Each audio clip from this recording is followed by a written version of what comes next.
startled. But the judge's hearing, unlike his eyesight, was quite acute, and those two shrieked with laughter. Often. At 28, Eliza was unmarried, a fact that had long baffled the judge. There had been an unfortunate and rather infamous misunderstanding with one Mr. Asher Dorton Cress, who the judge believed was despicable, but that had been 10 years ago. Eliza had once been demure and a politely deferential young lady, but she'd shed any pretense of deference when her heart was broken. In the last few years, she had emerged vibrant and carefree. He would think such demeanor would recommend her to gentlemen far and wide, but apparently it did not. She'd had only one suitor since her very public scandal, a gentleman some 15 years older than Eliza. Mr. Norris had faithfully called every day until one day he did not. When the judge had inquired, Eliza had said, "It was not love that compelled him, Papa. I prefer my life here with you. The work is more agreeable, and I suspect not as many hours as marriage to him would require." His youngest, Hollis, had been tragically widowed after only 2 years of a marriage without issue.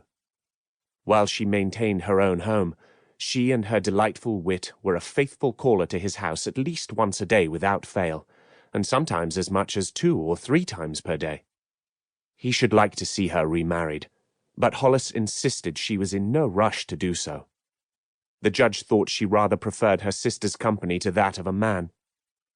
His daughters were thick as thieves, as the saying went, and were co-conspirators in something that the judge did not altogether approve of. But he was blind, and they were determined to do what they pleased, no matter what he said. So he'd given up trying to talk any practical sense into them.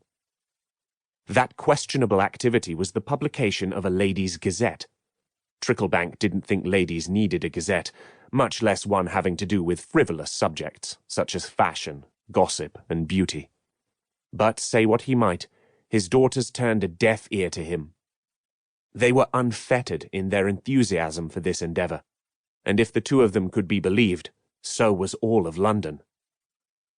The Gazette had been established by Hollis's husband, Sir Percival Honeycutt, except that Sir Percival had published an entirely different sort of gazette, obviously, one devoted to the latest political and financial news. Now that was a useful publication to the judge's way of thinking. Sir Percival's death was the most tragic of accidents, the result of his carriage sliding off the road into a swollen river during a rain, which also saw the loss of a fine pair of greys.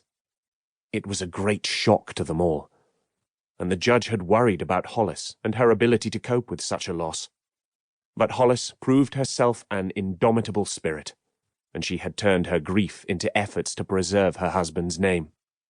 But, as she was a young woman without a man's education, and could not possibly comprehend the intricacies of politics or financial matters, she had turned the Gazette on its head, and dedicated it solely to topics that interested women, which naturally would be limited to the latest fashions and the most tantalizing on-dit swirling about London's high society.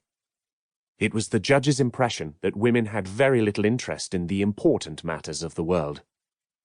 And yet, interestingly, the judge could not deny that Hollis's version of the Gazette was more actively sought than her husband's had ever been. So much so that Eliza had been pressed into the service of helping her sister prepare her Gazette each week. It was curious to Tricklebank that so many members of the quality were rather desperate to be mentioned among the Gazette's pages.